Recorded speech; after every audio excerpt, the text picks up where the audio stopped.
ভোটের বয়স হওয়ার পরও অনেকে ভোট দিতে পারে নাই। আমরা কথা বলতেই তো পারি নাই, ভোট কিভাবে দিব। সংস্কার কার্যক্রম শেষ করে দ্রুত জাতীয় নির্বাচন দেওয়ার দাবি জানিয়েছেন কেন্দ্রীয় ছাত্রদলের সিনিয়র সহসভাপতি আবু আফসান মোহাম্মদ ইয়াহিয়া।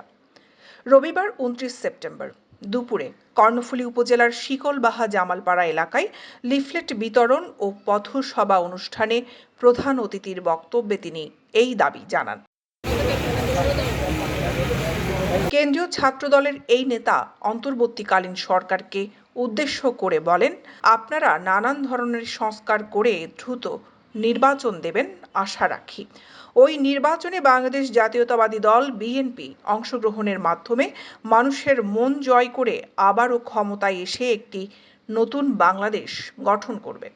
দক্ষিণ জেলা ছাত্রদলের আয়োজনে সাম্য ও মানবিক সমাজ বিনির্মাণের লক্ষ্যে পথসভা ও লিফলেট বিতরণী অনুষ্ঠানে আরও উপস্থিত ছিলেন কেন্দ্রীয় ছাত্রদলের সাংগঠনিক সম্পাদক আমানুল্লাহ আমান, দক্ষিণ জেলা ছাত্রদলের আহ্বায়ক রবিউল হোসেন রবি, সদস্য সচিব কামরুদ্দিন সবুজ, যুগ্ম আহ্বায়ক ফিরোজ, শাহাদাত হোসেন, রাশেদুল কবির, মোহাম্মদ মহিউদ্দিন, দফতরের বিশেষ দায়িত্বপ্রাপ্ত নূর শাহেদ খান রিপন, সদস্য নিজাম, আতিক, হারুন, মহিন সহ আরও অনেকে।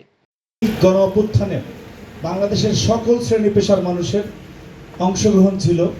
কোনো একক গোষ্ঠী, একক ব্যক্তি এই আন্দোলন সফল করতে পারেনি। দৈনিক আজাদী নিউজ ডেস্ক।